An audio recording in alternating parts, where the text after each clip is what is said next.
Shalom familia, gracias por acompañarnos una vez más en este estudio que estamos haciendo junto a la congregación de Yeshuner Tamid Panamá, que estamos analizando y estudiando la fiesta de Yom Teruah en su contexto. Ya en la clase pasada pudimos poner el contexto, conocer un poco más de algunos detalles de lo que es Yom Teruah y descubrimos que no era una fiesta sino que era una asamblea, un tiempo señalado del Eterno. Entonces vamos a seguir profundizando sobre Yom Teruah, pero hoy vamos a hacer algo distinto. Hoy vamos a aprovechar que tenemos la bendición de contar con una herramienta que es muy útil, más cuando nosotros estamos estudiando la Biblia en su contexto. Porque nosotros, al estudiar la Biblia en su contexto, hay un tema central que es el templo. Y todo lo que son las fiestas, los tiempos señalados del Eterno, están relacionados directamente con lo que es el templo. Entonces debemos conocer la casa de nuestro Rey. Hoy quiero invitarlos a que podamos juntos recorrer de forma virtual el templo y que podamos también descubrir cómo era este protocolo que se hacía.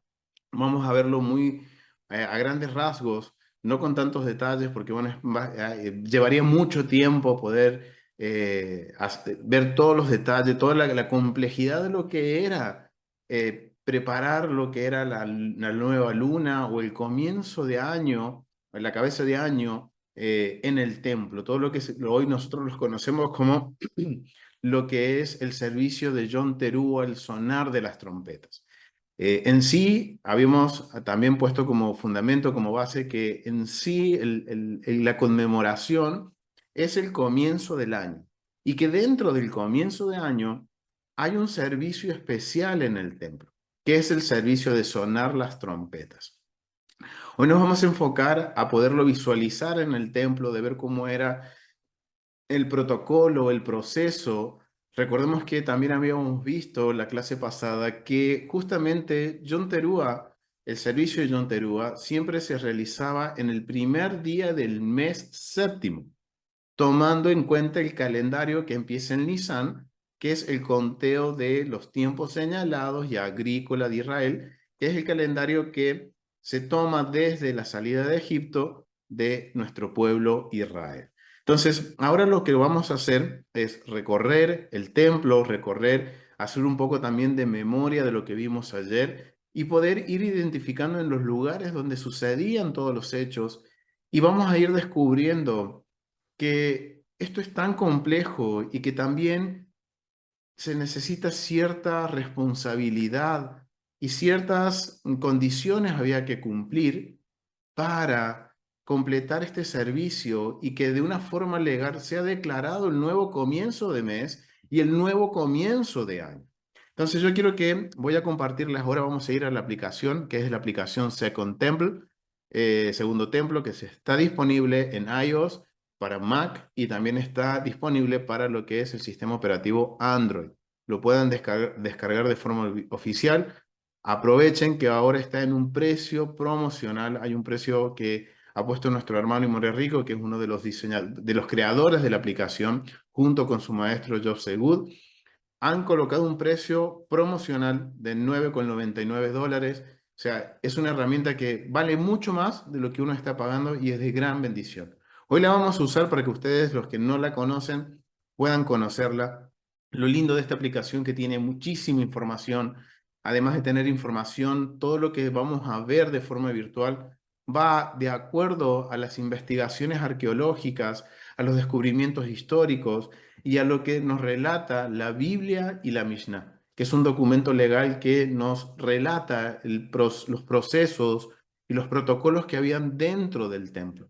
Que en la Biblia no se nos da muchos detalles, pero la Mishnah es ese documento que complementa la Biblia y nos permite, de alguna forma, conocer cómo eran todos los protocolos. Y algo muy importante, quienes escribieron la Mishnah eran sacerdotes que estaban en el templo presenciando, siendo testigos oculares de lo que se hacía en el templo. Y hay precedentes bíblicos que había un sacerdote, en la Mishnah los presenta como rabí, pero eran sacerdotes en el templo. Eliezer ben Jacob era un sacerdote que estaba en el templo y ese sacerdote era contemporáneo en la época que nuestro Mesías Yeshua estaba en Israel, estaba con nosotros.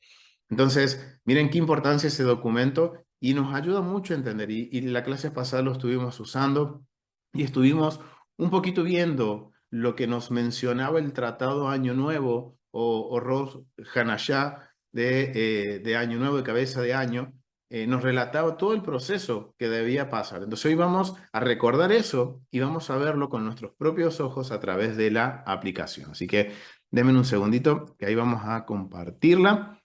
Ahí está, la estamos compartiendo. Aquí, denme un segundito. Denme un segundito. ¿Está? Listo, vamos a compartir. Ahí está. Ahí estamos viendo una vista de lo que es el templo desde el Monte de los Olivos. Eso es lo que estamos viendo en este momento. Es una vista hermosa. Miren qué vista tan hermosa del templo. Una vista que, miren, aquí enfrente nuestro tenemos el templo. Estamos, recuerden, en el Monte de los Olivos. A nuestros pies se encuentra el Valle del Cedrón y hacia el sur. Acá estamos mirando hacia el oeste, bien, para que nos ubiquemos geográficamente. El templo siempre nos va a dar una ubicación geográfica. Donde estamos mirando nosotros hacia el frente, hacia el templo, es el oeste. A nuestras espaldas se encuentra el este. Hacia nuestra izquierda se encuentra el sur y hacia nuestra derecha se encuentra el norte. Entonces, ya nos hemos ubicado un poquito geográficamente. Estamos en una vista hermosa del templo. Miren qué hermoso se veía. Esto es la época de primer siglo, la época de donde cuando nuestro Mesías Yeshua estuvo con nosotros. Bien, entonces, ¿por qué inicio nuestro recorrido por lo que es el Monte de los Olivos?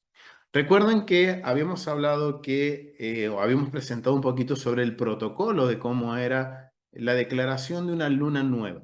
Era necesario que hubiera un templo, que estuviera el templo.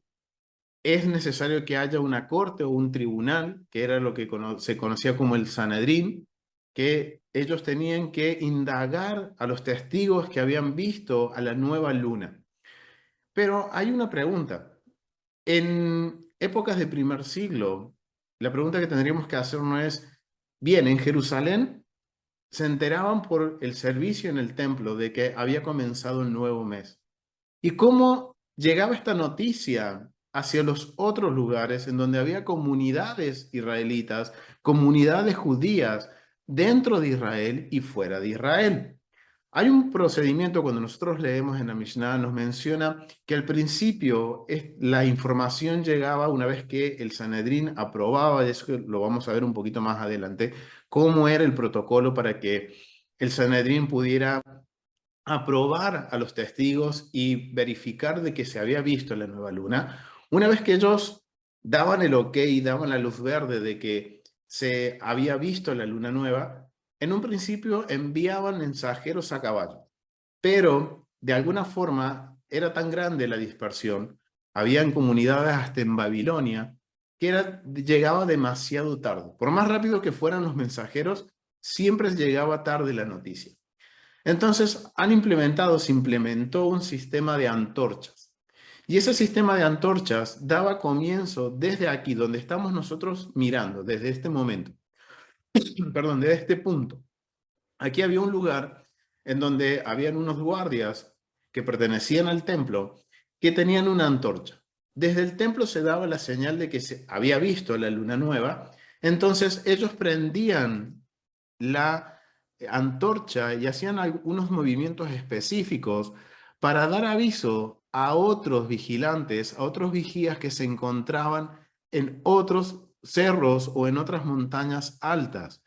Entonces, de esta forma, cuando digamos aquí la guardia que estaba aquí, los vigilantes que estaban aquí en el punto más alto de lo que es el Monte de los Olivos, ellos prendían las antorchas y ¿qué sucedía?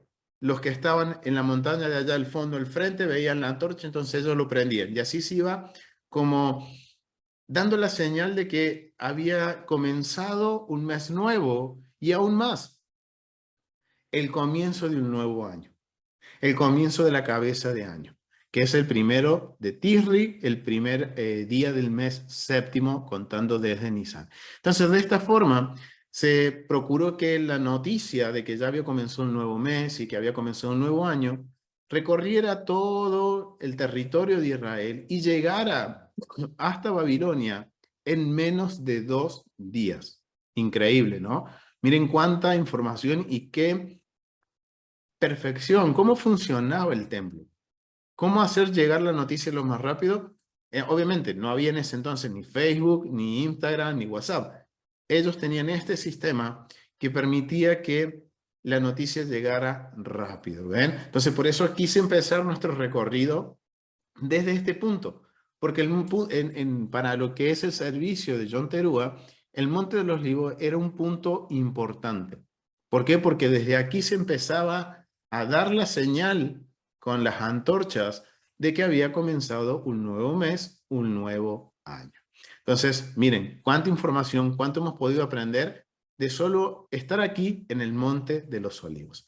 Ahora lo que vamos a hacer, nos vamos a dirigir hacia el templo. Aquí tenemos una vista aérea del templo. Y nos vamos a dirigir directamente a lo que es, vamos a ir un poquito aquí, vamos a ir un poquito más acá, acá arriba, aquí. Vamos a ir aquí a este punto. Este punto al que vamos a ir es el ingreso principal del templo. Bueno, aquí estamos en una vista, acá, ¿dónde está? Ah, aquí está. Aquí estamos. Bien. Vamos a ver otro punto porque vamos a ir aquí.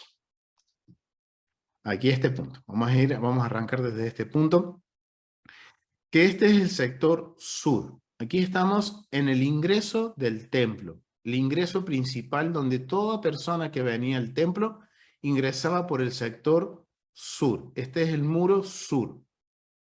Recordemos que en el muro sur se encontraban 2 puertas iguales, que es esta que está aquí enfrente nuestro, que era la conocida como la puerta Hulda o la puerta La Hermosa. Bien, en el canal que tenemos aquí de la Congregación de Argentina, que se llama en el contexto bíblico, la Biblia en su contexto, hay una serie de cápsulas que hemos estado preparando y estamos preparando y seguimos trabajando en eso sobre el templo. Y hay una cápsula dedicada especialmente a estas 2 puertas y a Hechos capítulo 3. Entonces, vamos a entrar por aquí. ¿Por qué quiero que ingresemos por aquí? Porque recuerden que habían que, para que se declarara la nueva luna o el comienzo del nuevo mes, era necesario de que hubieran testigos. Personas que hubieran visto la luna en su fase de luna nueva, ya pasando un poquito más, que se veía, aunque sea un poquito de la luz de la luna. Entonces, al ser necesario que haya testigos, esos testigos, obviamente, ¿cuándo iban a ver la luna? La luna se puede ver en algunos momentos del año, se pueden ver hasta durante el día, pero es muy difícil ver una luna nueva durante el día. Entonces, lo más probable es que los testigos veían la luna nueva, ¿cuándo? Al atardecer, más tirando hacia la noche. Obviamente que el templo de noche no funcionaba. O sea, estaba la guardia, se mantenían los fuegos en el altar prendido, pero no se podían realizar ningún tipo de servicio durante la noche en el templo. ¿Por qué sucede esto? Porque todo lo que se hacía de noche en el antiguo Medio Oriente estaba como identificado o se le asociaba a lo que eran cultos al inframundo. Y en el templo no se adora el inframundo, sino que se está adorando al único rey soberano, al Dios que tiene el orden cósmico en su poder. Entonces, todo lo que era el servicio del templo se hacía desde que amanecía, o sea, que se veían los primeros rayos del sol, hasta que caía la luz del sol. En esa franja horaria se hacía todo el servicio del templo, ya sean los servicios diarios como los servicios especiales, como en este caso que vamos a ver hoy, de John Terúa. Todo se hacía en horas diurnas, con la luz del sol. Entonces, nos vamos a poner en la situación de que nosotros somos testigos, que vimos la luna. Entonces, lo vimos, apenas cayó el sol, lo vimos. ¿Y por qué de alguna forma mi celeridad o estar apresurado de llegar al templo y poder dar mi testimonio? Miren, un testigo que veía la luna nueva, primero, tenía una gran responsabilidad, porque estaba poniendo en juego su honor, su palabra, y de que estaba diciendo la verdad. O sea, era una responsabilidad, pero también era un privilegio. Más porque cada luna nueva era un conteo, cuenta regresiva para llegar a este momento, Yom Teruah, el comienzo de un nuevo año. Recuerden que Yom Teruah, la cabeza del nuevo año, empezaba el calendario civil y que servía, ¿saben para qué? Para llevar el conteo de los años de la remisión y para llevar el conteo para los jubileos, para cuando todo era restaurado a su estado original cada 50 años. Entonces imagínense el privilegio de yo ser un testigo y poder ver la luna nueva y ser quien da la voz de aviso al Sanedrín, al tribunal, para que se declare una nueva luna. Pero también eso implica una responsabilidad. Entonces, obviamente, lo que generalmente sucedía es que durante la noche los testigos llegaban a esta puerta, pero debían esperar hacia al otro día que amaneciera directamente para poder presentarse en el tribunal. Vamos a ingresar por la puerta Hulda, por esta puerta que está aquí. Hay un protocolo de ingreso en el templo, siempre se ingresa por la derecha y se retira uno por la izquierda. Entonces vamos, ya que estamos haciendo una visita virtual, lo vamos a hacer como corresponde. Vamos a entrar por la derecha y aquí vamos a entrar a lo que es lo que se conoce como la Puerta La Hermosa. ¿Por qué la Puerta La Hermosa? Porque miren, esto era un pabellón, una galería que estaba adornada con arcos y también tenía estos trabajos en los techos. Eran trabajos detallados en piedra perfectos y geométricos. Y por eso se llamaba la Puerta La Hermosa. Entonces vamos a entrar, somos testigos, venimos rápido, estamos ansiosos de dar el testimonio a los... Ahora pone Si normal. pueden cerrar sus audios, por favor, se los agradecería mucho porque así estamos. Ahí está. Listo. Muchísimas gracias, familia. Así continúa. Entonces, estábamos en la puerta Hulda, entramos por la puerta La Hermosa y ahora estamos ingresando rápido, rápido, rápido porque quiero dar mi testimonio, quiero ser uno de los testigos que dé la noticia de que ha comenzado un nuevo mes y que ha comenzado un nuevo año. Entonces llego a este punto del recorrido en el templo, y aquí me encuentro enfrente mío, esta pared que vemos aquí, ese es el perímetro original del templo. Cuando nosotros vemos en Ezequiel capítulo 43, vamos a ver que nos menciona que el templo tenía un perímetro original de 500 codos por 500 codos. Bien, es esa pared que tenemos enfrente nuestro, que esa siempre se mantuvo tanto en el primer templo como en el segundo templo y en la refacción que hizo Herodes, que ese es el segundo templo en el primer siglo, en la época del Mesías. En este momento nos encontramos en un lugar que se llama el atrio de los gentiles. ¿Por qué atrio de los gentiles? Porque hasta aquí podían llegar todas las personas, tanto sean israelitas como personas que eran extranjeros o visitantes. Aquí no había ningún problema. Aquí no había ningún problema para que cualquier persona pudiera estar en este lugar. Pero en el caso nuestro somos los testigos.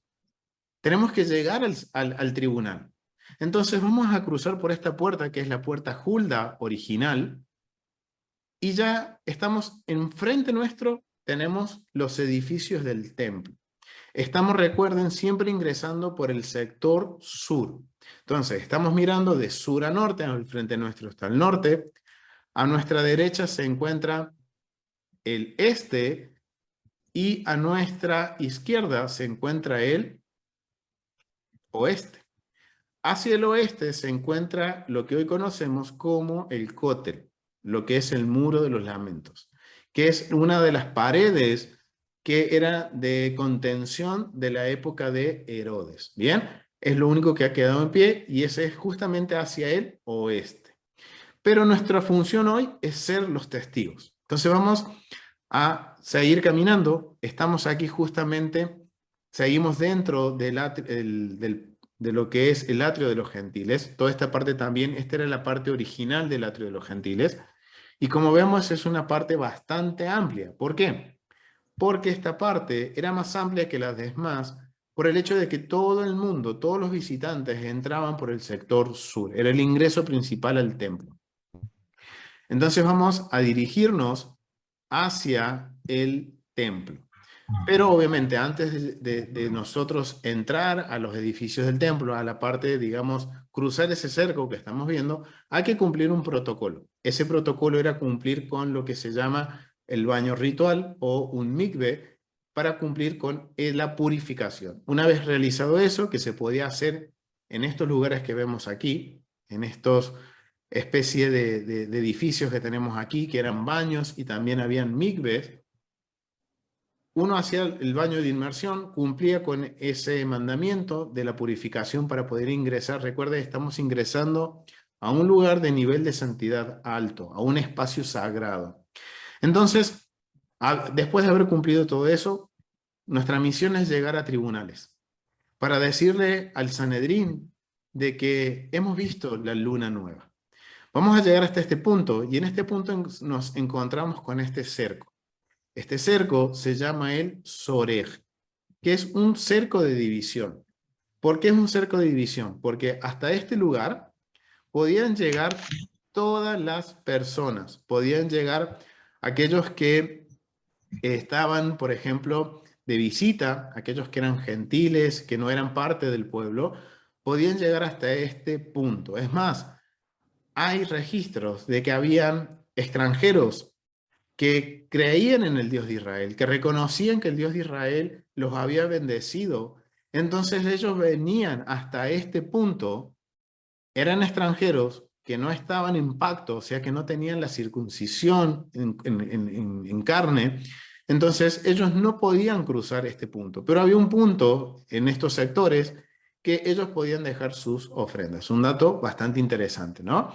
Pero nosotros somos parte del pueblo, estamos en pacto y vamos a cruzar este lugar. Eso nos permite nosotros, si cumplimos con ser israelitas, tanto tener una circuncisión de corazón, eso significa que yo soy moralmente puro, y tener la circuncisión como hombre en la carne me daba la autorización de poder ingresar y cruzar ese cerco, porque soy parte del pueblo. Acá hay un punto de separación entre lo santo y lo profano. ¿Qué quiere decir santo? Recuerden, santo es simplemente ser apartado para el eterno. Y profano es algo común, algo normal. Entonces, si ustedes ven, en estos lugares habían advertencias. Eso que vemos ahí está en griego. Obviamente recuerden que en el primer siglo la lengua franca era el griego, en donde esta advertencia avisa y da aviso de aquel que no cumpla o que no tenga la autorización de ingresar por estos lugares, cruzar este cerco, esa persona cargaba con la culpa de su propia muerte. Entonces, esto es muy importante porque se recuerdan que cuando hablamos nosotros sobre los testigos, habíamos mencionado que podían ser cualquier persona, pero que tenían que tener una condición de que ellos eran personas de honor, que no podían ser ladrones, que no podían ser usureros, que no podían ser gente que jugaba al azar, que jugaba, por ejemplo, a los dados, nos mencionaba la Mishnah. O sea, tenían que ser personas rectas, personas con honor. Eso no quiere decir que eran personas de mucho dinero, recuerden. Antiguo Medio Oriente, la base de la sociedad era el honor y la vergüenza. Y valía más que el oro y la plata el honor.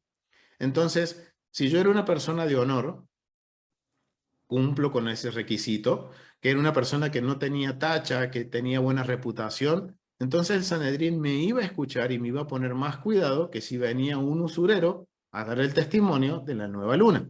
Porque siempre, obviamente, por su reputación, el usurero no iba a tener la atención completa de lo que era el Sanedrín. Siempre iban a estar dudando de lo que estaba diciendo porque era un tramposo, un usurero. Pero ahora saben que acabamos de descubrir que sí podía ser cualquier persona, pero no era cualquier persona. En sí era cualquier miembro de Israel. Un requisito para ser uno de los testigos aptos no solo era ser una persona de reputación, una persona que tenía valores o una persona, digamos, moralmente correcta, sino que también yo tenía que ser parte del pueblo, cumplir con los requisitos de estar en el convenio, en pacto. Entonces, podía cruzar por este lugar y podía yo acceder a lo que es el templo y al sector donde estaba el tribunal. ¿Por qué? Porque el tribunal, acuérdense que había un tribunal que estaba compuesto, el Sanedrín, por 23 hombres de Israel, 23 levitas, 23 sacerdotes, más un presidente y un vicepresidente. El Sanedrín, lo que es el cuerpo judicial, se dividía en tres también. Había un había un lugar en Jerusalén donde estaba un Sanedrín muy pequeño que dirimía o que juzgaba casos, digamos, locales, casos que eran menores. Después hay otro Sanedrín, que es un Sanedrín Catán, sería un Sanedrín mediano, en donde se dirimían algunas causas no de alta complejidad, sino de complejidad media. Y después había otro lugar en donde estaba el Sanedrín, el gran Sanedrín, que estaba compuesto por estos 23 hombres de los levitas, 23 hombres de Israel y 23 hombres de los sacerdotes, más un presidente y un vicepresidente. Ellos estaban en un lugar en el templo, porque era, digamos, el tribunal que iba a dirimir casos muy importantes y que tenían que ver con la santidad. Con la santidad, por ejemplo, de los Moedim, de los tiempos señalados, o con algún protocolo que hubiera que modificarse o interpretar alguna ley que tenga que ver con respecto a qué, directamente al templo y a lo que también se enseñaba en esa época. Bien, si hiciera una herejía o algo, todo eso se trataba legalmente en el Gran Sanedrín. Entonces, para yo llegar al Gran Sanedrín, yo tenía que cruzar el Soreg. Eso implica que yo tengo que ser miembro de Israel, ser parte del pueblo. Entonces, como nosotros somos parte del pueblo, vimos la nueva luna, vamos a tribunales. Nos vamos a dirigir a lo que es el sector, al edificio que se llama la Piedra Labrada. Este edificio se encuentra justamente enfrente nuestro, es este que está aquí. Este edificio está en el sector sur este del templo, y en este lugar es donde se reunía el Gran Sanedrín. En este lugar era en donde se analizaban los casos más complejos y que tenían que ver con los Moedim, los tiempos señalados, y con básicamente todo lo que era de alta complejidad, causas de alta complejidad. Vamos a ingresar a este lugar. Este lugar es lo que era el Sanedrín. Este era el edificio en donde estaba el Sanedrín. Como vemos, es un lugar que es totalmente de piedra. Sus gradas, aquí donde estamos justamente nosotros parados, estamos en el medio. Aquí se paraban los testigos y daban su testimonio a la vista de los escribas, que justamente ahí teníamos la oficina donde estaba, y todos los miembros del tribunal. Aquí se paraba y la persona era indagada. Recuerden que la persona era indagada intensamente, porque el Sanedrín tenía que corroborar y validar de que la persona había visto y haber confirmado y recontraconfirmado de que estaba la persona en lo correcto, que había visto la luna nueva. ¿Por qué es esto? Porque si no se hacía de la forma adecuada y no se hacía de una forma responsable, es muy posible que los sacerdotes declararan un mes que no correspondía o que se hubieran atrasado o adelantado. Y eso sería un desfasaje en el calendario, por lo cual sería una consecuencia muy grave, porque se perdería el ritmo de conteo, por ejemplo, en Yom Teruah, de los años para el jubileo. Es una responsabilidad muy grande, tanto por eso decía al principio, ser un testigo era una obligación muy importante. Y para los sacerdotes que tenían que dar el visto bueno y declarar, porque ellos eran los únicos que podían declarar todo lo que tenía que ver con respecto a lo que es santidad o lo que tenga que ver con servicios en el templo. Ellos eran los que estaban a cargo de todo eso, los hijos de Aarón. Entonces, era una responsabilidad muy grande. Entonces, en este lugar era en donde se indagaba a las personas. Y esto se hacía, recuerdan, de día. ¿Por qué? Porque de día representa el orden. Y el templo está relacionado con orden. Y si vamos viendo que el templo había un orden perfecto. Funcionaba todo de forma perfecta. Estaba totalmente sincronizado todo. A tal punto que esto estaba también sincronizado con lo que iba a suceder en el altar. Porque recuerden, se esperaba con ansias el inicio del nuevo mes, porque era la cuenta regresiva para llevar el conteo de los años para el jubileo. Al igual que John Terúa, era también muy importante, ya estaba todo preparado, sabían que se aproximaba el tiempo, pero eran necesarios estos dos testigos, que podían ser más también. Entonces imagínense que pueden haber llegado 15 testigos.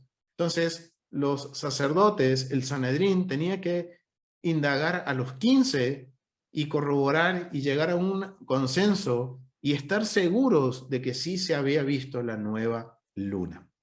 ¿Y saben por qué sucede esto? ¿Por qué ellos tenían que estar seguros? Porque hay una condición que tienen que cumplir los sacerdotes. Y esto es algo que declarar algo y que tenga que ver con respecto a la santidad o con, en este caso, los tiempos señalados, era algo que el Eterno le había dado como derecho perpetuo a los hijos de Aarón. Era parte de la función de los hijos de Aarón. Y esto era bastante importante. Miren, porque cuando nosotros vamos a Números capítulo 10, dice lo siguiente. Vamos a leer del versículo 1 y 2. Adonai habló a Moisés diciendo, número 10, no, 18. Vamos al número 18. Ya me adelanté, eso es otra.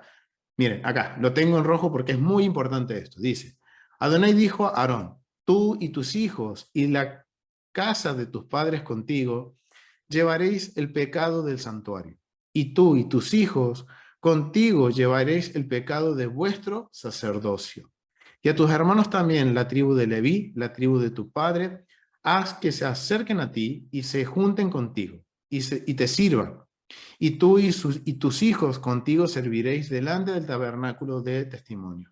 Y guardarán lo que tú ordenes y el cargo de todo el cargo de todo el tabernáculo, mas no se acercarán a los utensilios santos ni al altar, para que no mueran ellos y vosotros. Miren, ahora entendemos por qué el Sanedrín era tan meticuloso a la hora de, digamos, tomar el testimonio de los testigos. Porque si ellos se equivocaban, la culpa iba a caer sobre ellos. Es claro, a Adonai le dicen, yo les doy una responsabilidad, los pongo en un lugar de honor, pero la responsabilidad que ustedes van a cargar con todo, digamos, el pecado de su sacerdocio. O sea, quiere decir que ustedes tienen autoridad, pero si ustedes se equivocan, la culpa no va a ser del pueblo, va a ser de ustedes. Y por eso era que en el Sanedrín, vamos a ver cuando leemos la Mishnah del tratado, que habla sobre el año nuevo, sobre el comienzo de año, eran tan meticulosos, porque no querían errar, no querían ser culpables de que se declarara mal un nuevo año. Es algo importante, ¿no? Algo interesante, algo que ahora tenemos en cuenta las responsabilidades de tener una función. Entonces, una vez que el Sanedrín daba el visto bueno, entonces daban aviso a los sacerdotes que estaban en el altar. Vamos a dirigirnos hacia el altar, en donde se daba aviso de que se había aprobado y que se había visto y se había corroborado y vuelto a corroborar de que se había visto la luna nueva. Entonces nos vamos a dirigir al altar. Vamos a ir por aquí. Estamos siempre en el edificio del sector sur. En esta parte se encuentra el quinor, que es el lavacro de manos y pies, en donde los sacerdotes, antes de iniciar su faena, su trabajo diario, a la madrugada, ellos pasaban por este lugar y debían lavar sus manos y sus pies.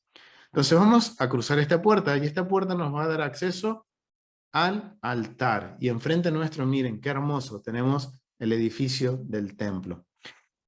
Se les daba aviso a los sacerdotes de que había iniciado el nuevo mes.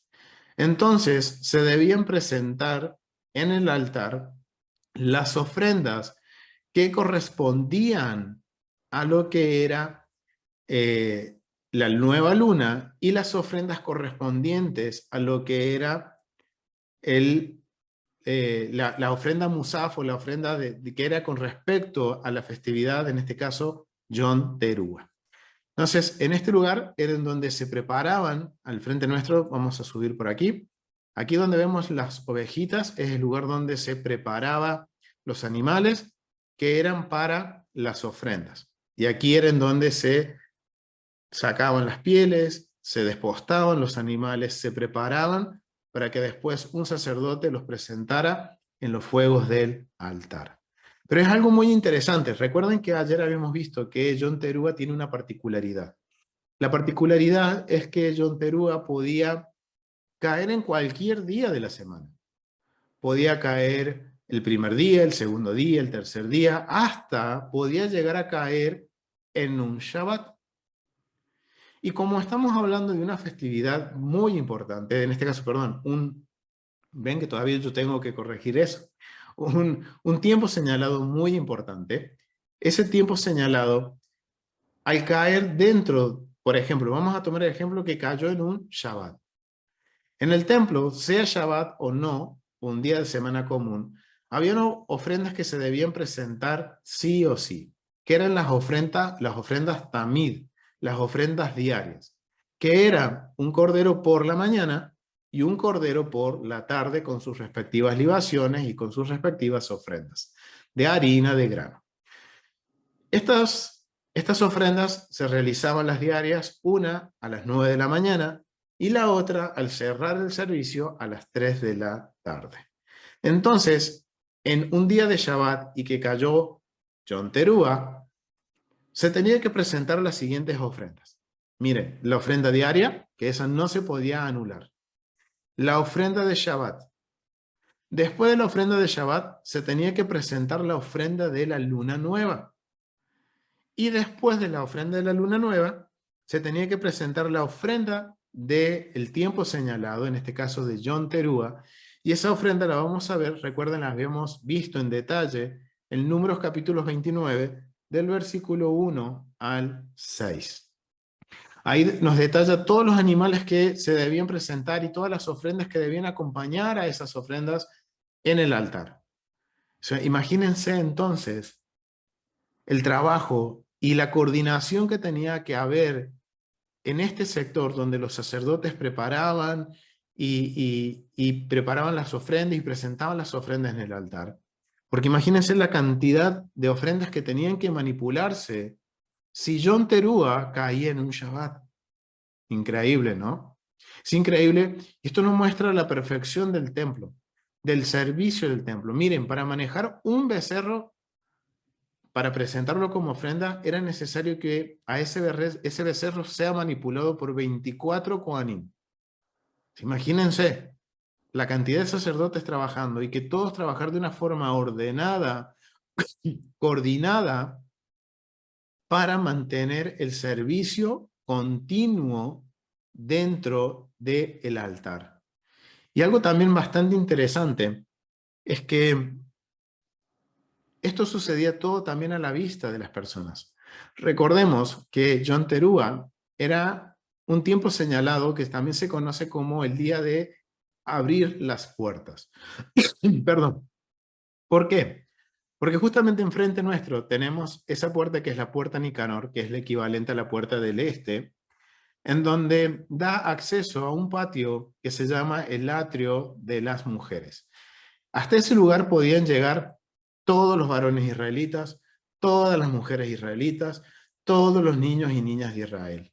Pero solamente esa puerta podía ser cruzada por los varones de Israel que estaban asignados con cada servicio de cada orden sacerdotal. Eso lo vemos en Segunda de Crónicas, cuando el rey David, Melech David, él ordena las órdenes sacerdotales, que eran 24, que iban acompañadas de 24 órdenes de levita, y también iban acompañadas por 24 órdenes de varones de Israel, príncipes de Israel. Entonces, en ese sector que estamos viendo justamente ahí, estaban todos los varones de Israel. Detrás de esas puertas que estaban abiertas, estaban todo Israel esperando a que se declarara el comienzo de año. Aquí en estos escalones que vemos aquí enfrente nuestro, solamente se podían parar los leviim, los levitas. Eso se llamaba el dujal.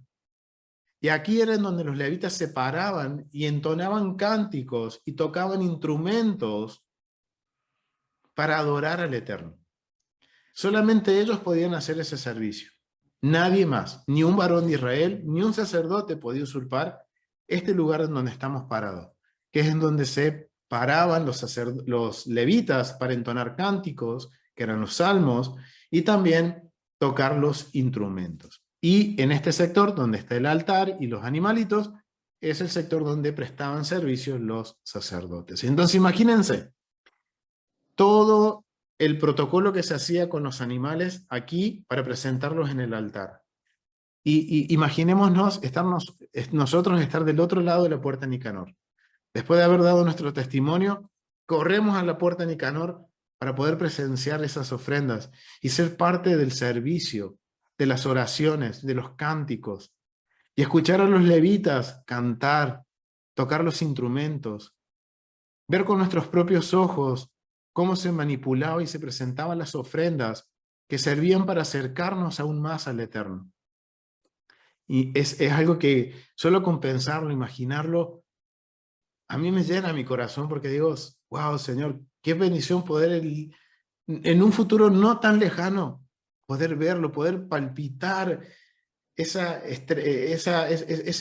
fervor, ese ambiente en donde todo el mundo es expectante, todo el mundo escuchando y adorando al Eterno. Es increíble. Entonces, imagínense todo el mundo mirando ahí. Los varones de Israel, ¿saben cuál era la función de los varones de Israel cuando estaban parados en este sector? Ellos estaban intercediendo. Ellos eran los intercesores por el pueblo.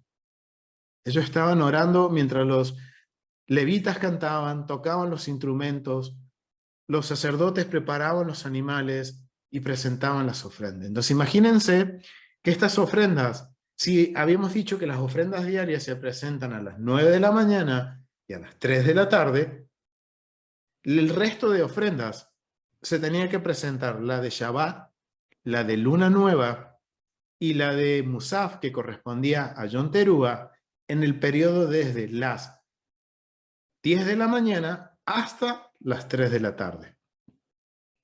Miren, son pocas horas. Eran muchos animales que había que trabajar. Eran muchos trabajando. Entonces, ¿eso saben qué nos enseña? Que tenemos un Dios de orden. Que el templo funcionaba de una forma perfecta. Era más, a mí me gusta decir, que era más preciso que un reloj suizo. Era una maquinaria tan fina y que funcionaba tan perfecto que, miren, era una cantidad impresionante de animales que se tenían que manipular. Si Yom Teruah caía en un Shabbat, eran muchas ofrendas que había que manejar. Pero ningún sacerdote se tropezaba, todos cumplían con su rol y su función, y todo se hacía en ese tiempo, en ese lapso de tiempo, y se cerraba con el cordero de la ofrenda tamid de por la tarde. Entonces, imagínense todo eso funcionando. Y todo el fervor de la gente, adorando, orando, todos a una sola voz, esperando, ¿saben qué? El sonido del shofar. Y el sonido del shofar se hacía una vez que se presentaban las ofrendas en estos escalones que tenemos aquí enfrente nuestro, que separaban el altar del ingreso principal al edificio del templo. al velo, que ese velo es increíble. Nuestro Morey y hermano Edgar Ramos ha hecho un estudio muy bueno sobre el templo, perdón, sobre el velo, y la verdad que es impresionante el trabajo que había y la sensación que podía llegar a dar ese velo. Era como ver el cielo uniéndose con la tierra. Era una visión del templo celestial, del templo de la eternidad. Es algo que no se puede explicar. Y aquí, en estos escalones, se paraban los sacerdotes que iban a tocar las trompetas. Se paraban en este lugar, aquí. Aquí se paraban 3 sacerdotes. Un sacerdote con el shofar, con el cuerno del animal, y 2 sacerdotes a sus lados con las trompetas de plata. ¿Por qué trompetas de plata? Porque cuando nosotros vamos a Números capítulo 10, ahora sí vamos a Números capítulo 10, nos menciona que se debían presentar, o sea, que se debían sonar las trompetas de plata. Miren, Adonai habló a Moisés diciendo, hazte 2 trompetas de plata, de obra de martillero las harás, las cuales te servirán como para convocar a la congregación. Miren, acá ya vamos descubriendo cuál es el propósito del sonar de trompetas, que era para convocar a la congregación, llamar a la congregación, y para hacer mover el campamento. En este caso es cuando estaban en el desierto. Y cuando cuando las tocares, toda la congregación se reunirá ante ti a las puertas del tabernáculo de reunión. O entonces acá podemos entender que cuando el pueblo escuchaba el sonido del shofar, era la confirmación de que había iniciado un nuevo mes, y si escuchaban el cuerno de un animal, el shofar de cuerno de animal, era la señal de que había comenzado un nuevo año. Miren, sigamos leyendo. Y cuando, versículo 6, tocares alarma, bueno, acá nos dice algunos detalles de los tipos de sonido que debían hacerse con, y las funciones que tenían esos sonidos. Y los hijos de Aarón, versículo 8, los sacerdotes tocarán las trompetas. Miren, ¿quién tiene la autoridad de tocar las trompetas? Los hijos de Aarón. Si hoy hubiera un templo, ninguno de nosotros podría hacer sonar un shofar o una trompeta en memoria de esto, o en memoria de la convocación, o en memoria de lo que era el tiempo señalado. ¿Por qué? Porque es algo que, ¿a quién dice el mandamiento?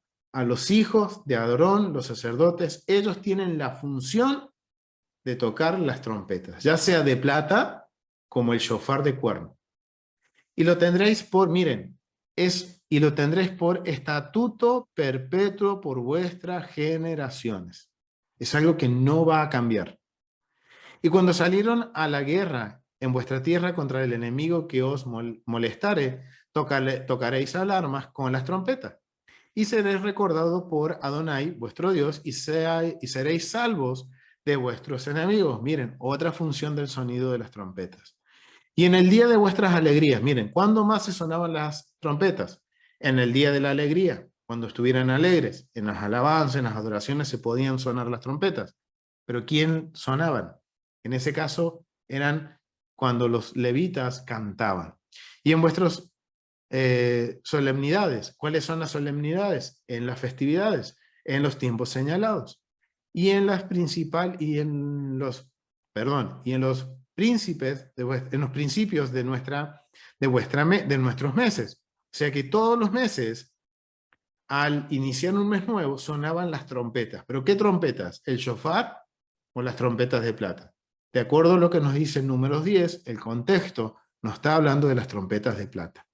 Tocaréis las trompetas sobre vuestros holocaustos y sobre los sacrificios de paz, y os serán por memoria delante de vuestro Dios, yo Adonai vuestro Dios. Entonces, ahora vemos el por qué el shofar iba acompañado de 2 trompetas de plata, porque era también el inicio de un nuevo mes.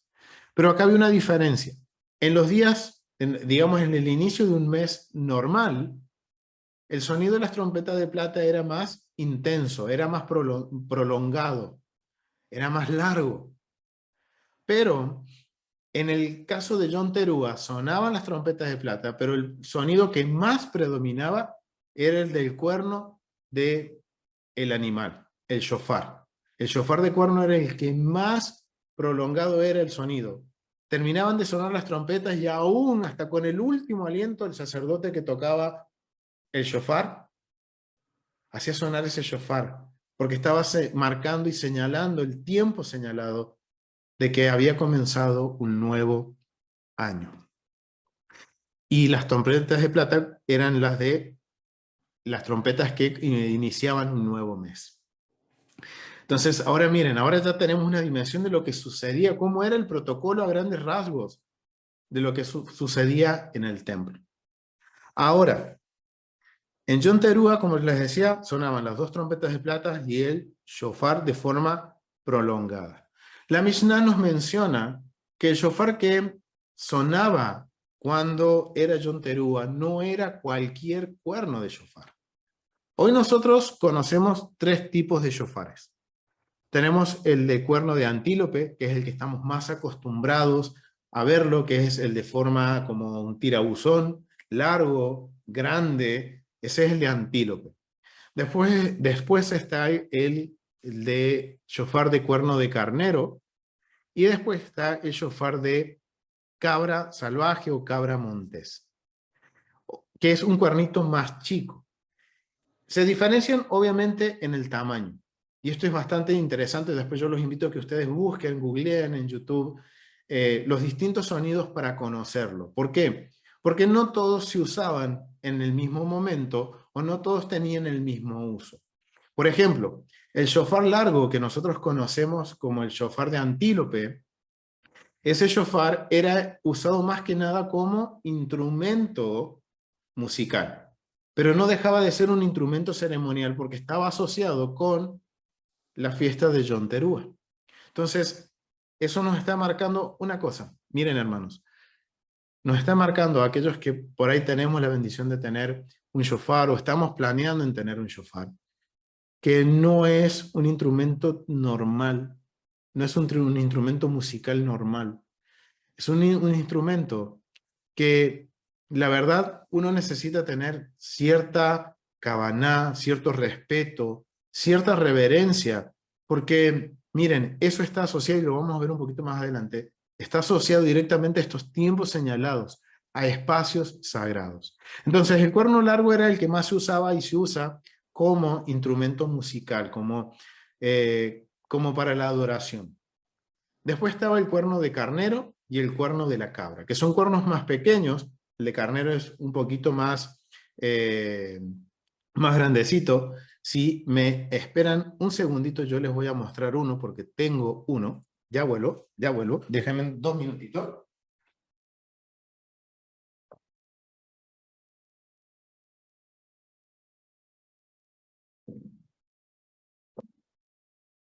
Ahora sí. Este que vemos acá, este shofar es de cuerno de carnero. ¿Bien? Este es uno de los que se usaba, o sea, era el cuerno que se usaba en el servicio también en el templo. Y ya vamos a ver en cuál servicio. Y también se usa uno que es el de cabra montés, que es mucho más pequeño que este y más difícil de sonar. Ese de cuerno de cabra montés, la Mishnah nos menciona que se usaba cuando se sonaba en Yom Teruah junto con las trompetas de plata. La Mishnah en el tratado de Año Nuevo o de comienzo de año nos menciona que se usaba el shofar de cabra montés con la boquilla recubierta de oro. Y después en los días de ayuno, o sea, cuando dice día de ayuno está hablando de Yom Kippur, se usaba el de cuerno de carnero revestido con la boquilla de plata. Pero también nos aclara que cuando era declarado un jubileo, y jubileo, nuestro hermano Rico ha hecho un estudio muy bueno sobre lo que es el jubileo, en el jubileo se sonaba el cuerno de carnero con la boquilla de oro. ¿Por qué la diferencia de los materiales? Porque eso era de acuerdo a la santidad del día. Mientras más santo el día, era el mejor material. O sea, estamos hablando de Yom Teruah y un jubileo que se declaraba en Yom Kippur, del año 50, eran momentos muy santos, muy importantes, entonces se usaba el oro. Ahora esto nos tiene que ayudar cuando empecemos a leer y leamos cuando hacen el protocolo de presentar el incienso, todo sucedía igual. En los tiempos de señalados más altos en santidad, se usaba todo de oro. Si no, de uso diario, era por lo general la plata, porque no eran, digamos, espacios sagrados más santos. Entonces, ahora vemos que en Año Nuevo no sonaba cualquier shofar. Tenía que sonar el shofar del cuerno de una cabra montés con la boquilla de oro. Que eso estaba marcando la santidad del día y estaba marcando ese sonido muy particular. Y cuando nosotros escuchamos los shofares vamos a ver que tienen un sonido muy particular. El de la cabra montés, por más que sea un cuerno pequeño, suena potente, suena fuerte. Y si uno tiene la capacidad pulmonar para hacerlo sonar, suena muy fuerte, pero su sonido es muy agudo. Es un sonido bastante agudo y que la verdad hace que los tímpanos rechinen de alguna forma. Tiene un sonido muy agudo. Después tenemos el sonido del cuerno de carnero, que es un sonido un poquito más grave, pero la diferencia de estos dos cuernos, tanto el de cabra montés como el de el de carnero, son un poco más difíciles de hacerlo sonar. Yo sé que acá está, bueno, nuestro hermano Jesús, que es músico, después también está nuestro hermano Pastor Iván, también, que está en conjunto con la pastora. Son músicos, y ellos capaz puedan conocer un poco más de esto. Los shofares tienen distintos tonos. El tono, en sí el tono del de cabra montés se puede manejar en un solo tono. Y es bastante difícil hacerlo sonar y hacer sonar un tono de una forma armoniosa y que sea correcta de acuerdo a los sonidos del shofar.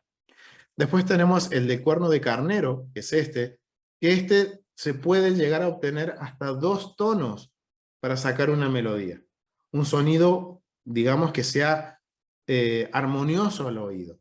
Y después el cuerno de antílope, ese es, digamos, dentro de los shofaristas, las personas que tocan el shofar, ellos dicen que es más fácil usarlo. Es más fácil de hacerlo sonar, porque aparte con ese shofar se puede trabajar con 4 tonos distintos. Entonces, ahora vemos que cada shofar tiene un sonido. Y no todos sonaban en el mismo tiempo, cada uno tenía un tiempo en particular. Y en este tiempo en particular de Yom Teruah se sonaba en el servicio del templo el de la cabra montés. Entonces esto es algo que nos tiene que llamar la atención y algo que nos tenemos que enfocar en también aprender el sonido, a reconocer el sonido de un shofar. ¿Por qué? Porque acuérdense, el sonido del shofar está muy relacionado también con el retorno de nuestro Mesías Yeshua. Dice que enviarán a sus mensajeros con gran voz de trompeta. Pero ¿qué trompeta va a sonar? ¿Qué shofar va a sonar? Entonces debemos conocer los distintos tipos de sonido y también el sonido que se hace con cada uno de ellos. Y en este servicio de Yom Teruah había una particularidad. En el servicio entre oración y oraciones, bendiciones, entre las bendiciones, se hacía sonar el shofar. Y no se podían hacer ni más ni menos de 100 toques de shofar. Y estos 100 toques de shofar son totalmente distintos. Acá vamos a ver un poquito, vamos a tocar un poquito sobre los distintos, digamos, sonidos del shofar. Había un sonido que se llama tequiá, que es un sonido, digamos, pronunciado pero corto. Es el clásico turú. No voy a hacer sonar el shofar por una cuestión de respeto por los vecinos. Pero era ese sonido que estamos acostumbrados por ahí a escuchar, que es turut. Ese es el tequía. Y miren, el tequía es un sonido que no tiene interrupciones, es puro y llama al hombre. Miren lo que los sabios, cómo interpretan lo que significa cada uno de estos sonidos. Dice que el tequía es un sonido limpio, sin interrupciones, puro, o sea, tiene que ser armonioso, que llama al hombre a buscar en su corazón, renunciar a sus malos caminos y buscar el perdón mediante el arrepentimiento. Ese era uno de los toques que se hacía en John Teruel, el tequía. Y esto va de la mano también cuando nosotros empezamos a estudiar un poquito más sobre el shofar. Los sabios nos enseñan, si ustedes han visto un shofar, el shofar siempre es curvo, nunca es recto, siempre es curvo. Y siempre se suena desde la parte más angosta y el sonido sale por la parte más amplia. ¿Saben cuál es la interpretación que le dan los sabios? Es que lo curvo de el shofar, primero que representa al hombre.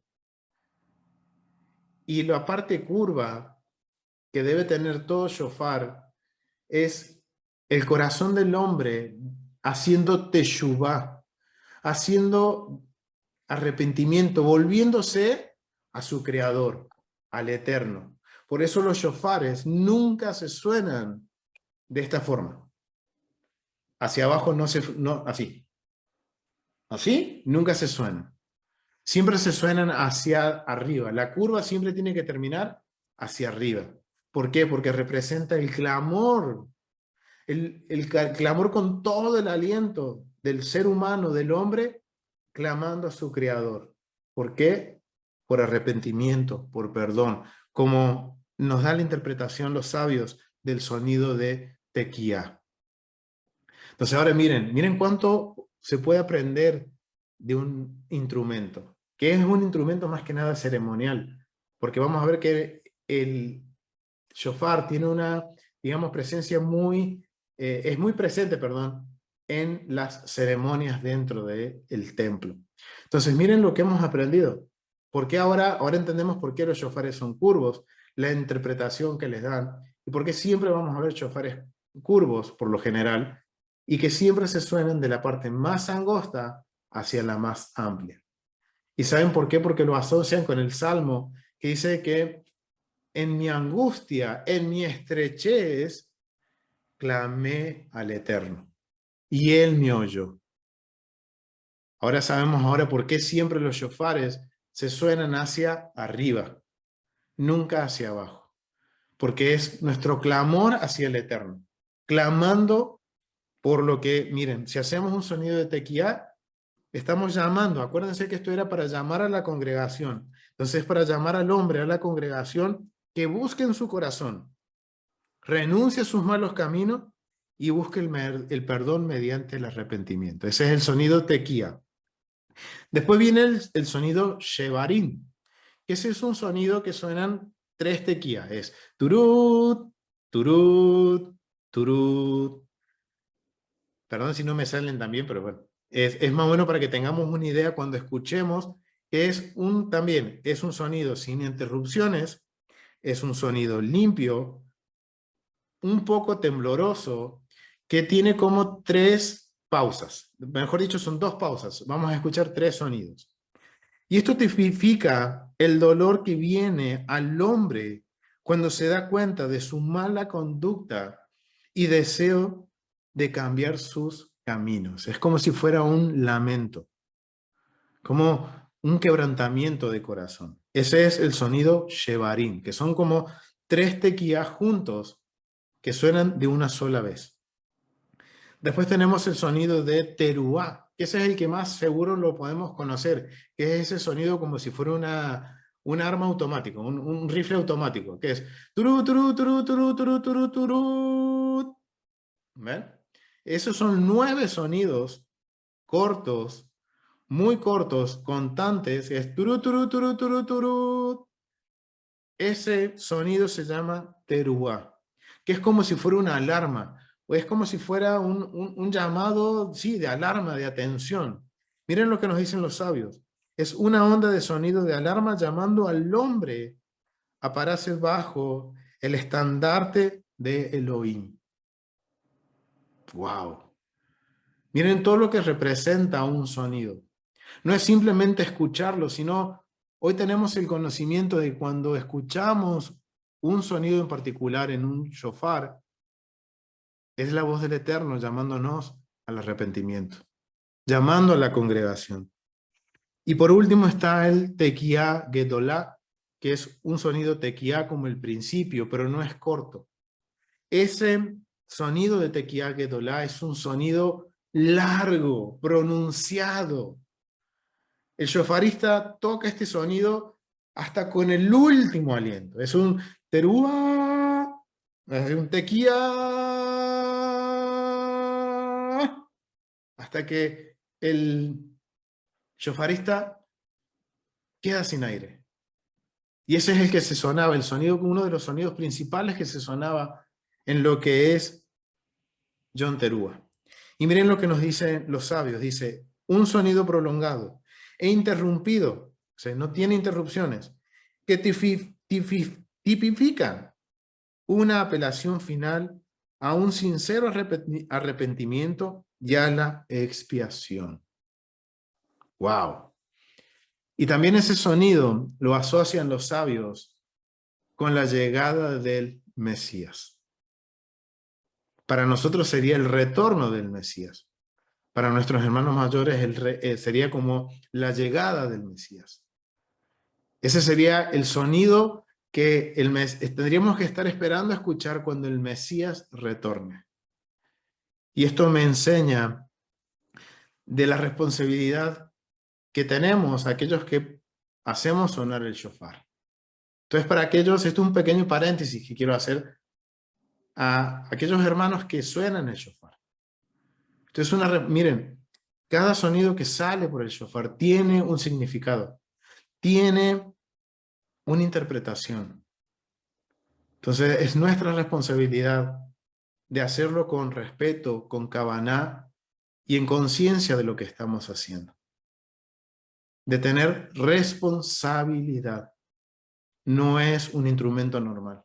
No es un instrumento musical. Es un instrumento ceremonial.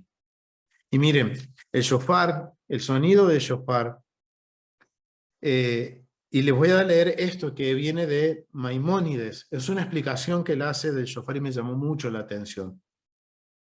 Maimónides explica esto sobre el shofar. Dice, despertad, oh durmientes, de su somnolencia, y se despiertan de su letargo. Examinen sus acciones y regresen con arrepentimiento. Recuerde a su Creador. Ustedes que olvidan que las verdades eternas son las minucias de la hora. Que desvían todos sus años tras ilusiones vanas, que no pueden ofrecer ni ganancia ni libertad. Miren bien en sus almas, corrijan su conducta y sus acciones. Que cada uno de ustedes abandone su mal camino y su propósito indigno y vuelvan a Elohim para que Él tenga misericordia de ustedes. Miren la mirada de Maimónides, uno de los sabios de Israel. Y esto a mí me hace meditar en eso. Meditar en la responsabilidad de la persona que suena un shofar, que debe de tener. Porque el propósito de que el shofar suene es de llamar a la congregación a un arrepentimiento, de llamar a un apercibimiento a la persona, de que tiene que volver de sus malos caminos y volver a Elohim, volver al Eterno. Increíble, ¿no? Miren cuánto podemos aprender de un simple instrumento, de los sonidos de este instrumento. Y esto nos marca a nosotros, nos está marcando el por qué debemos nosotros conocer los sonidos del shofar. Y el shofar tiene una importancia bastante importante, juega un papel muy importante en la Biblia, porque vamos a ver en qué momentos suenan, y esto nos va a enseñar en qué momentos tienen que sonar un shofar. Miren, sonó una vez cuando la Torá fue dada en Éxodo 19, 16 al 19. Cuando cayeron los muros de Jericó, en Josué capítulo 6, versículo 20. Cuando el Mesías regrese, en Zacarías 9, versículo 13 al 15. Y también nos mencionan en Isaías capítulo 27, versículo 12 en adelante, que el sonido del shofar va a sonar para cuando Israel retorne del exilio. Miren el rol importante que cumple el shofar. Entonces es algo que no podemos tomar a la ligera. Es algo que tenemos que ser conscientes, ser responsables y saber qué estamos haciendo. Es algo muy importante. Y miren todo lo que estamos aprendiendo, estudiando lo que es el tiempo señalado de John Terúa, que el servicio principal del templo era el sonar de trompetas. Perdón. Entonces vemos que ahora ya tenemos un contexto de cómo era el servicio en el templo.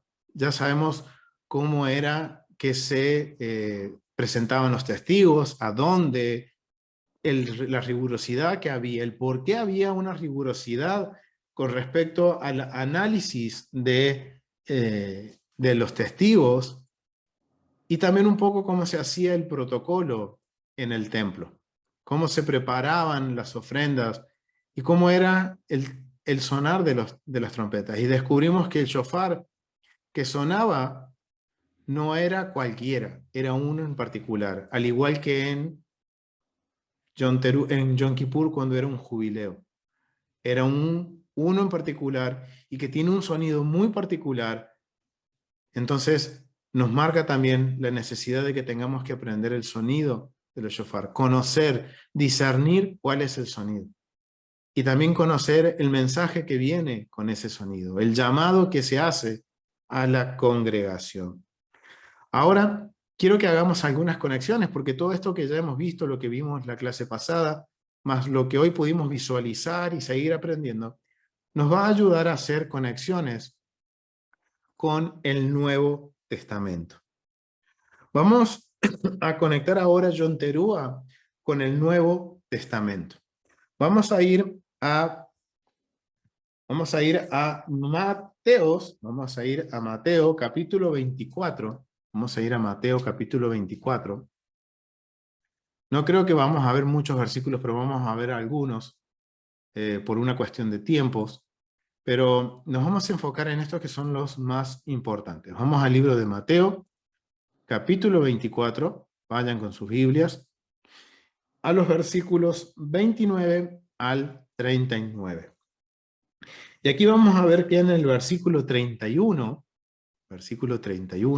vamos aquí, 29, al 31, miren, nos dice lo siguiente, vamos a leer del 29. Inmediatamente después de la tribulación de aquellos días, esto recuerden, es el Mesías hablando, el sol se oscurecerá y la luna no dará su resplandor y las estrellas caerán del cielo y las potencias de los cielos serán conmovidas. Entonces aparecerá la señal del Hijo del Hombre en el cielo. Eso está hablando, acuérdense, Hijo del Hombre está asociado siempre con el Mesías.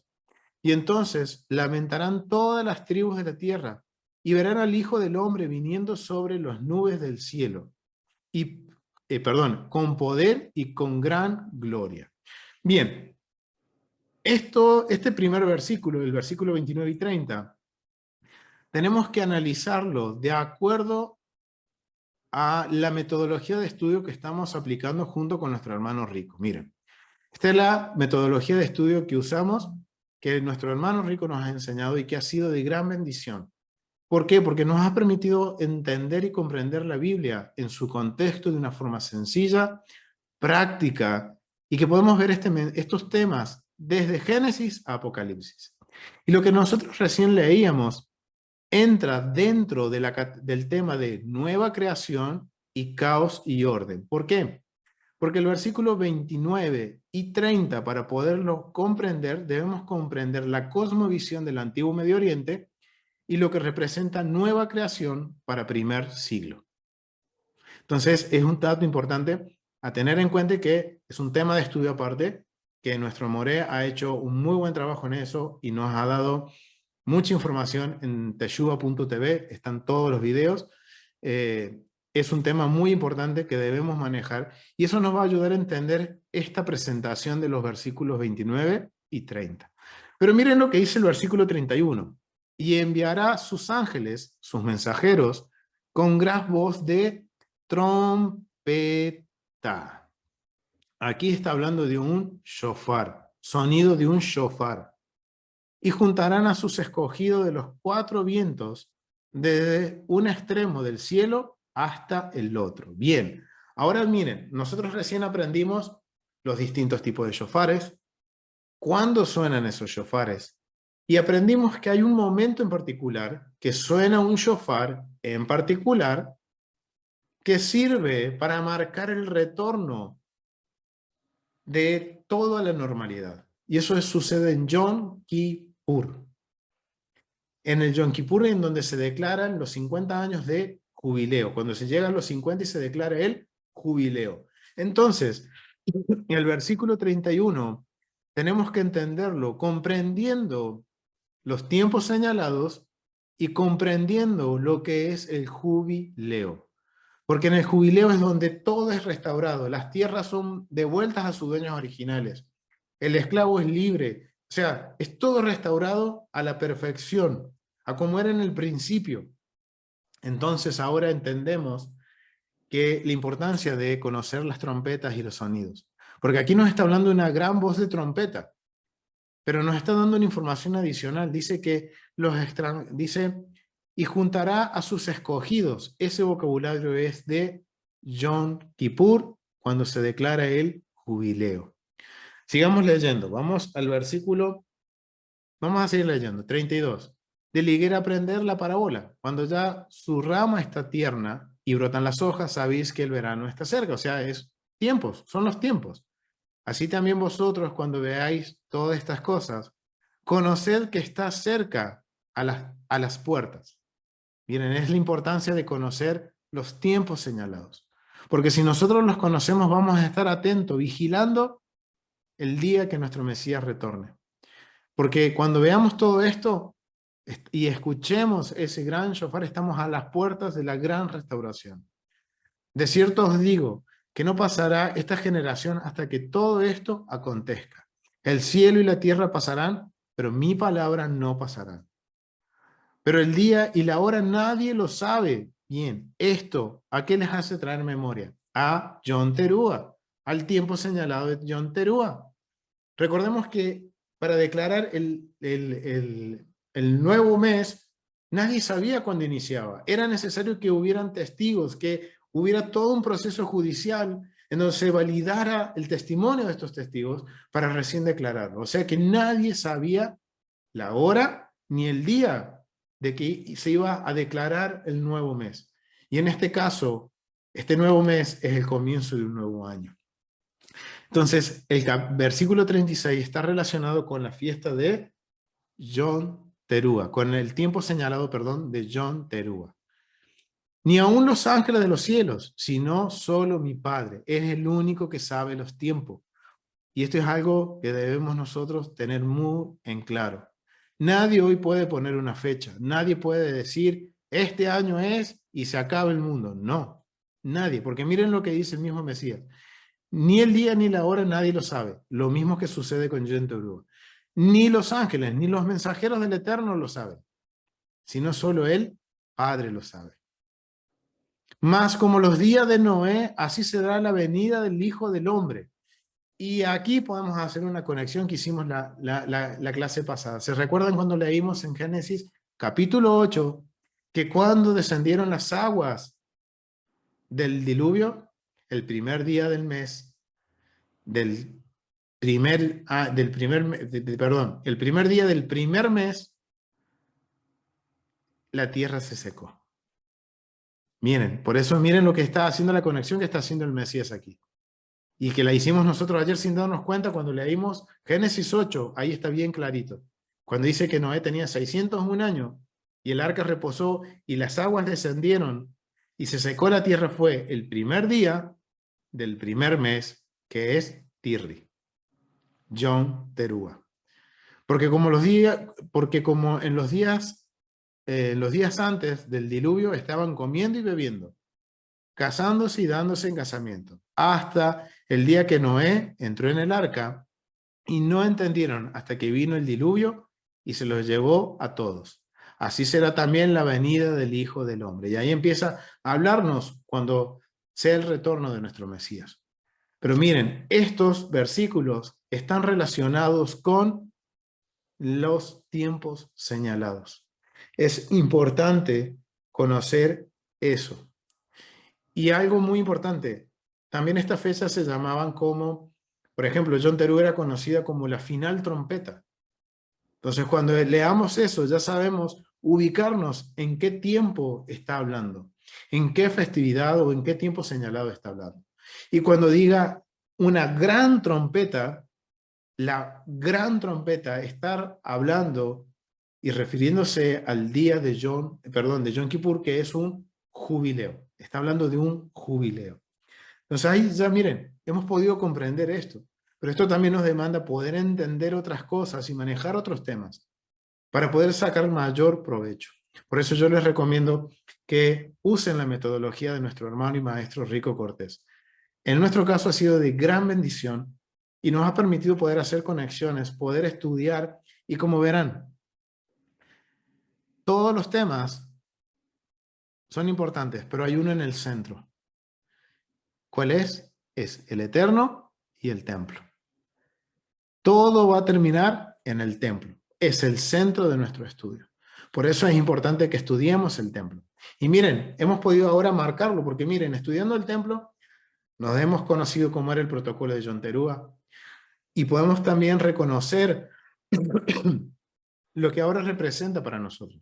Al ver todo esto, de todas las responsabilidades que se hacía en el templo, todo lo que se podía, todo lo que vimos de cómo era el protocolo para declararlo, la perfección para presentar las ofrendas, ahora podemos entender el por qué el Eterno no lo presenta como una fiesta. Sí es un tiempo de regocijarnos. ¿Por qué? Porque es un tiempo en el que estamos llevando los conteos de los años para el jubileo. Pero también nos alegramos porque es el rey que se está entronando. Estamos celebrando la entronación del rey. Pero el mensaje de Yom Teruah es mucho más profundo, y al sonar el shofar es un llamado a la congregación ¿a qué? Al arrepentimiento. Porque en Yom Teruah, recuerden, empiezan los 10 días de asombro hasta Yom Kippur. Por eso el Eterno no nos lo presenta como una fiesta, sino como un tiempo señalado. Quiero que vamos a Mateo capítulo 25. Vamos a Mateo capítulo 25. Ahí nomás seguidito. Versículo 13. Versículo 13. Miren lo que dice. Velad pues, porque no sabéis el día ni la hora en que el Hijo del Hombre ha de venir. Una vez más. Ese capítulo, esa parte, tenemos que leerla teniendo en mente y con conocimiento de lo que es Yom Teruah. Vamos ahora a Marcos, capítulo 13. Vamos a Marcos, capítulo 13. Y vamos a leer, bueno, vuelvo a repetir lo de la higuera. O sea que también tenemos que nosotros leerlo de acuerdo a lo que es las festividades, los tiempos señalados.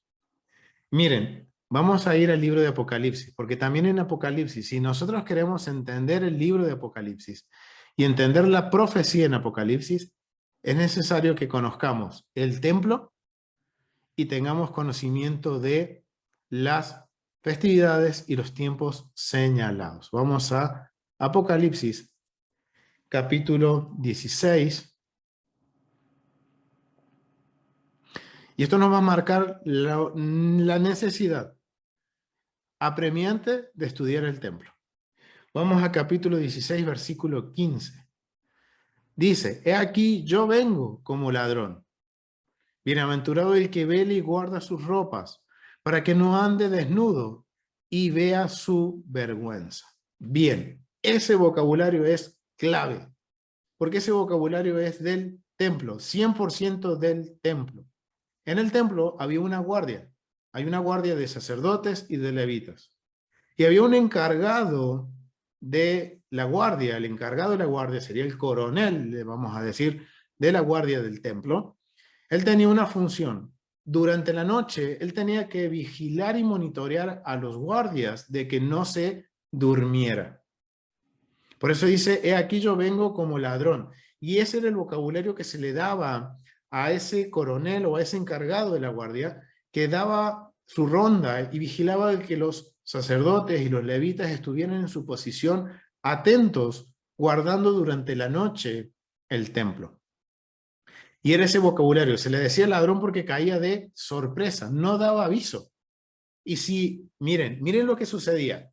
Cuando el sacerdote estaba durmiendo, ¿qué es lo que hacía el coronel? Tomaba brasas y le empezaba a poner brasas alrededor de sus ropas.